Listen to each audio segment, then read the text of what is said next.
It still feels like we're being forced to play this game with one hand tied behind our back. And that's not fun.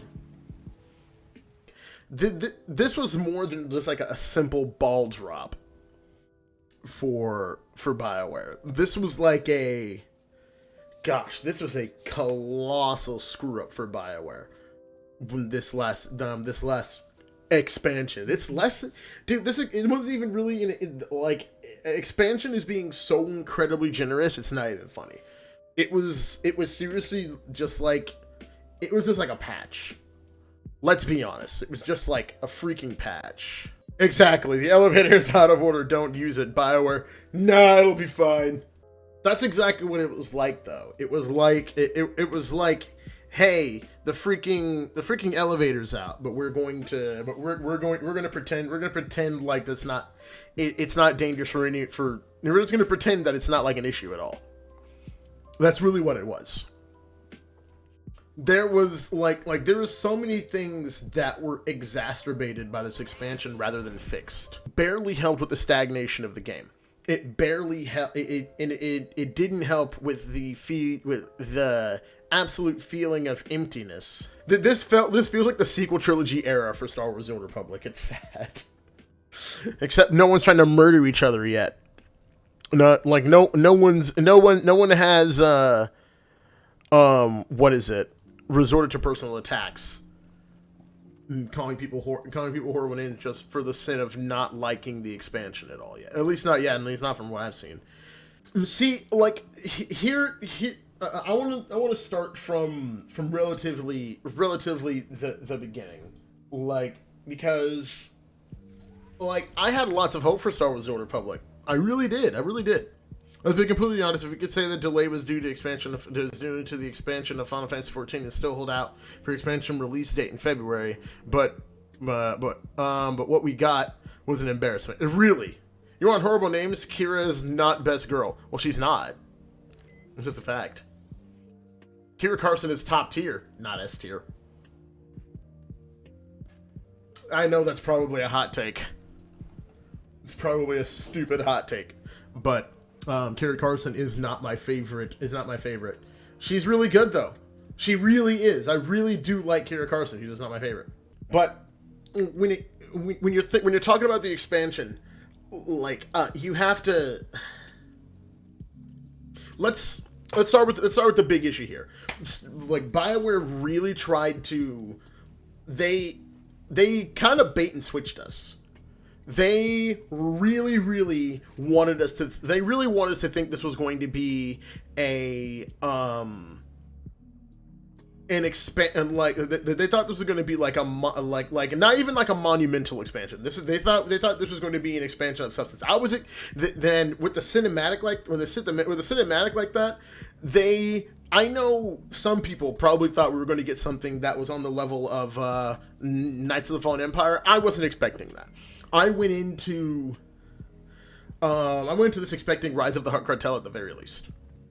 At the very least, I was like we're gonna get a planet, maybe not as huge as McKeb, but we're gonna get a planet with some daily areas, and we're gonna get a flashpoint and an op, you know, no, Shadow of Revan was even too much because Shadow of Revan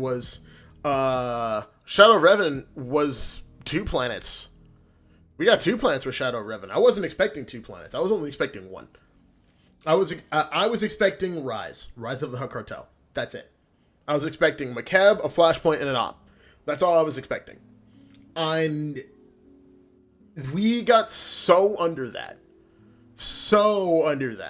And like it's like, and Manon isn't even like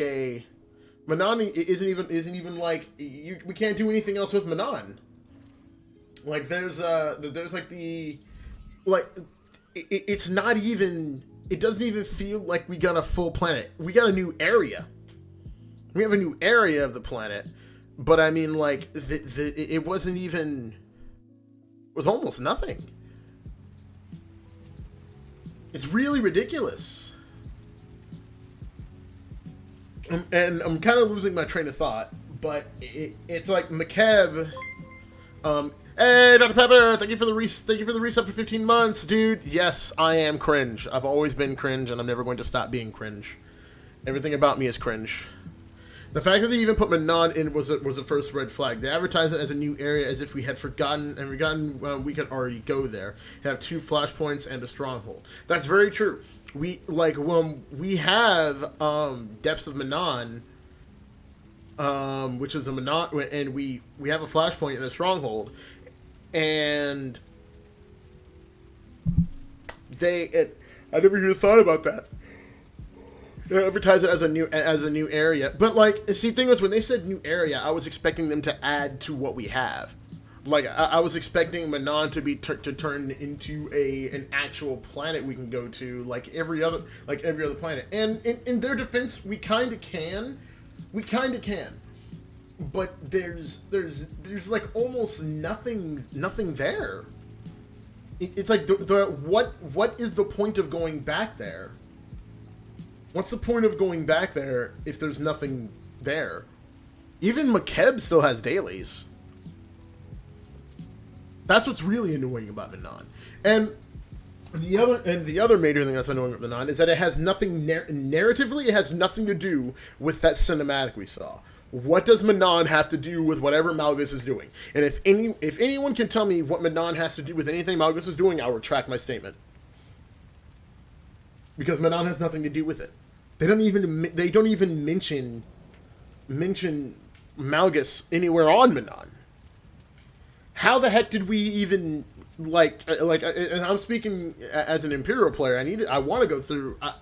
Scratch that. I don't want to go through on a Republic player. That's the thing. I don't want to go through this again. Like, we don't even know how the Alliance Commander gets even involved with Manon in the first place. Why did we end up there? I understand that in universe-wise, there's a reason for us to be there because it's the Alliance, and depending on the side, whatever side you sided with on Iocath, or like whatever side the Alliance chose to support, you chose to support with the Alliance, you have reasons for being there. But how did you even know anything was going on in Manon? At all. How did you even know? Because no one called the Outlander. No one called the Outlander. No one called the Alliance Commander. What was going on? And then to top it off, I'm getting tired of Bioware Austin riffing on more talented writers. We have seen the whole battle over Kulto on Manon for so long. I'm tired of it. Like, it's like if that's the only thing you can come up with for Manon, then leave it in the past. Like leave it in the past, guys. We get it. It's an old Knights of the Old Republic planet. You're trying to dangle the member berries in front of us. Yes, we remember. We remember when the writing team was better.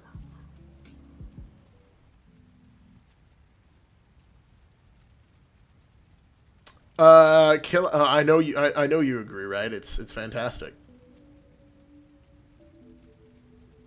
Hold on, one moment.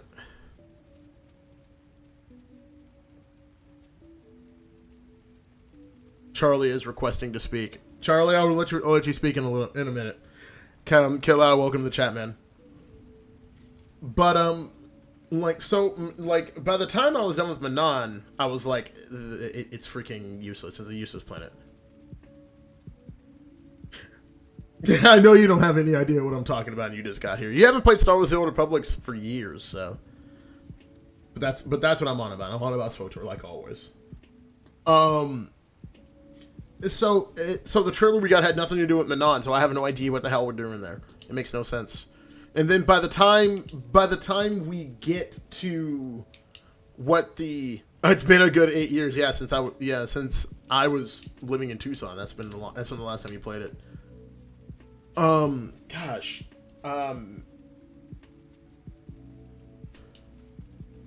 City of Heroes is shut down, Lamau. Dead game, lol. What is it?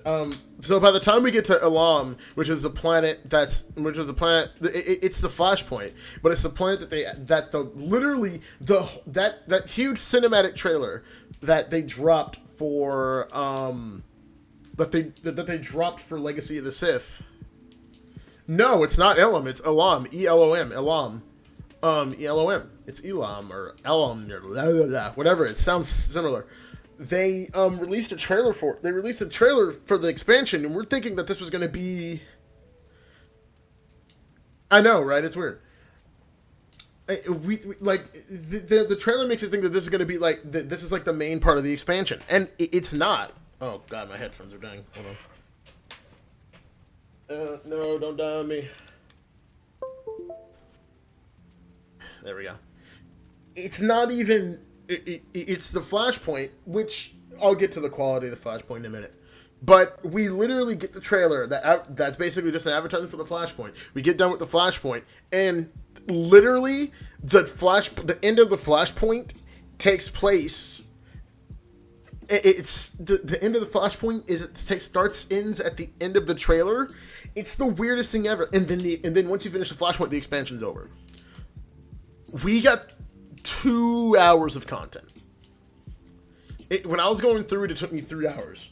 Like, I looked at the footage. It took me 3 hours to get through it because I was trying to take my time, but eventually I got so over it that I was just like, I gotta get this done. I'm so done with it.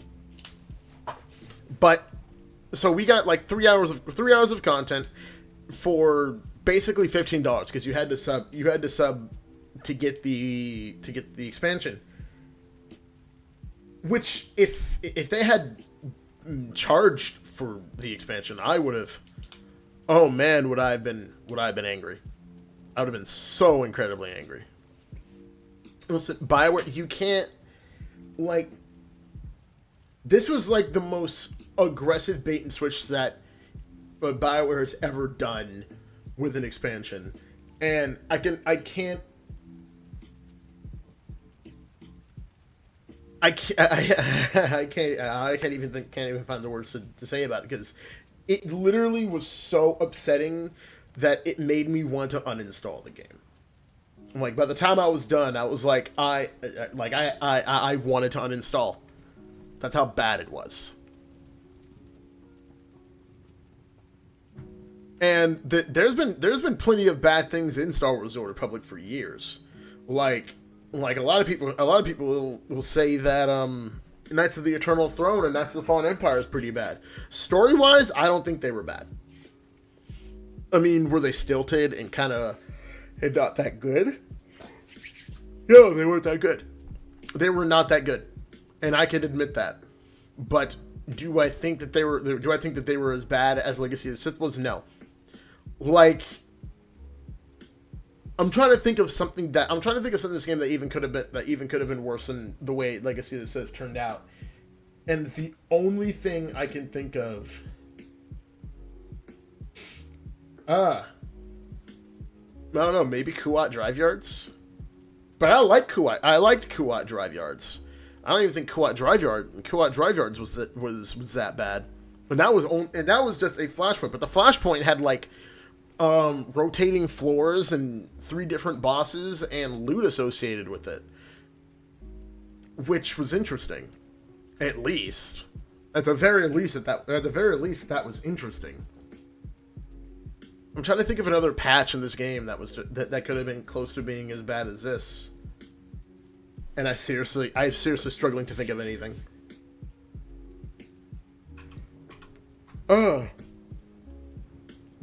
Sorry, but the other thing that was really just upsetting about this expansion, this update, was combat styles. So I was down for combat styles and I got to play with it a little bit on the PTS. And I seriously figured that the system they were doing on the PTS wasn't the complete thing. I didn't think that it was going to be like this absolute clunk of a system. It works, but it works in a really annoying way. It's like you have to jump through 3 different menus to change it, and then if you don't use a loadout, everything gets jumbled around, and you don't you have to find all your abilities and put them in the right place to get used to your rotation again, which I find that annoying. You can't introduce a thing like switching classes and then force someone to use another tab on the freaking window just to make it function the way it should out of the box. You shouldn't reset your abilities and locations. It shouldn't even reset your trees. Why are loadouts necessary for combat styles to work in a way that's simple? No other game does it like this. No other game combat styles feels like Star Wars: The Old Republic copied other games' homework and did it horribly. It was like they were copying someone's homework and then wrote down the questions in the wrong boxes, or wrote down the questions in just a really bad way, or in different locations, or something like that.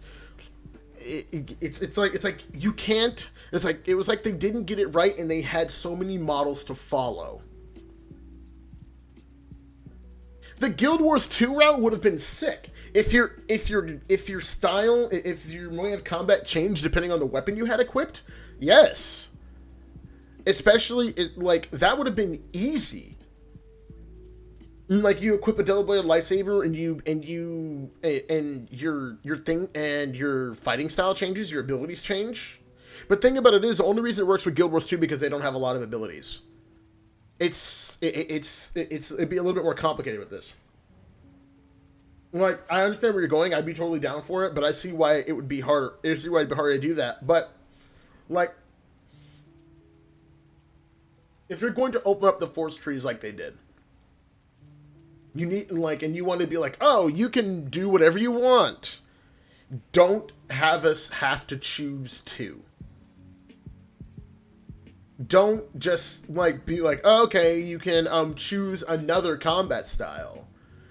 And it was something I kind of had an issue with even on the PTS server, but I didn't think it was going to be as annoying as it was until I actually got to mess around with it in-game. Only being able to have two as a Force user is so incredibly annoying. It's like, it still feels like we're being forced to play this game with one hand tied behind our back. And that's not fun. On the other part of Legacy of the Sith that really bugs me, Bioware really, really, really, really hates their free-to-play players. Like, they seriously must hate them. They don't want free-to-play players playing the game. From what I can tell, they really don't want them playing the game. And if they do, BioWare has really gone down the EA path of screw you, give me money if you want to do anything in the game. Because, okay, so free-to-play players can play all the way up to level 60 now. So they can play all the way up to level 60. What other content do they have access to besides Shadow of Revan? Because if Shadow of Revan is all they have, if they only get story content for a few of those planets, then they're missing out. They're still missing out on all the stuff that was given to us during that portion of the game. I don't know, if you're gonna make backlog content of the game that accessible, why aren't the raids accessible? Think about it. If they're allowed to have everything up to level 60, why don't they have access to things like Eternity Vault and TFB? Eternity Vault, TFB, Section X, Black Hole. I mean, I don't know. I don't think they have that. They still sell daily access things, right? Inventory module, cargo hold, bank access. Gosh, having to pay $15 a month to access your to be able to use a goddamn bank. That's annoying. Crew skill slot. Yeah, so you still have to buy. Free to play players have to pay. To get access to Section X. Can you even buy raid passes anymore? Let me see. So you can't even buy raid passes anymore. Think about if you want to show free to play players what the game is capable of, then you need to get to the people who want to do in-game content, and they really just don't want, like, they don't want to have people to have access to that. And also, locking the newest system of your game. The newest system of your game is locked behind a $15 paywall, and if you don't pay, you lose access to it. You can't get access to your second combat style. So if you pay the $15 and then you got your second combat style, and you don't want to sub anymore, you just cannot access your combat style. That's annoying. Like, why is that okay? And then the credit cap, capped at 1 million credits. Everyone in this chat, everyone listening, watching this stream right now knows that you absolutely cannot get anything in the game for 1 million credits. You cannot get anything of substance in the game for 1 million credits. 1 million credits will probably cover your repairs for flashpoints and stuff like that. That's about it. 1 million credits is absolutely nothing. And like it was worse when it was only 350,000. But they decided to drop the 350,000 and change it to 1 million, which is thanks, but what am I going to do with 1 million? It's like they want to pretend that the inflation in the game isn't a thing. Exactly, you can't even buy free player unlocks for 1 million credits. So Disney owns SWTOR right now, because that would explain a lot with everything.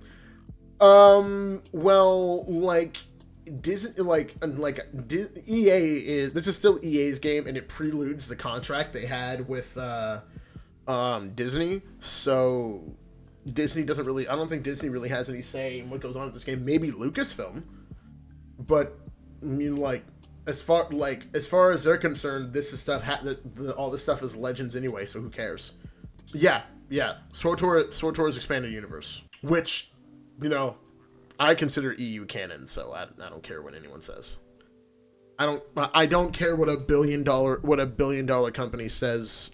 Try to tell me what I can and can't call canon. I consider it canon. I don't care. Whatever new canon they want to push out, I don't give a single F. And if you like it, that's great. No judgment here. Love what you got. Love what you guys love. Seriously. Do not let any jerk on the internet tell you what you can and can't love, but just, you know, that whole thing. But yeah, really, Legacy of the Sith was such a freaking a letdown. Doesn't even describe it. It's almost Legacy of the Sith feels like Bioware slapping the player base in the face, and like even with the the delay till February, and then some of the new stuff coming, like, what is it, in the new patch is supposed to be adding some of the stuff. It's a bells and whistles distraction. That's all it is. This expansion has nothing of substance in it, and Bioware definitely needs to get their heads out of their butts and listen to the player base. They did they R. Kelly'd us. They really did. And I get it. And and think about this, if there are any Star Wars: The Old Republic stands out there, hi, by the way, if you're watching my content, I don't know if you are or not, but just remember, I'm one of you guys too. I like this game, and the reason why I talk about it is because I like the game, and because I want the game to be better. That's all I care about. So take that in stride, and know that I'm gonna continue doing what I want. If I have something to say about the game, I'm gonna say it. It's gonna be fantastic, and I'm gonna have fun. I'm only gonna do it if I want to have fun. If I'm gonna have fun doing it. I told myself I wasn't gonna let this game stress me out anymore. If it wasn't fun, I wasn't gonna do it. And I refuse to be R. Kelly'd by Bioware ever again.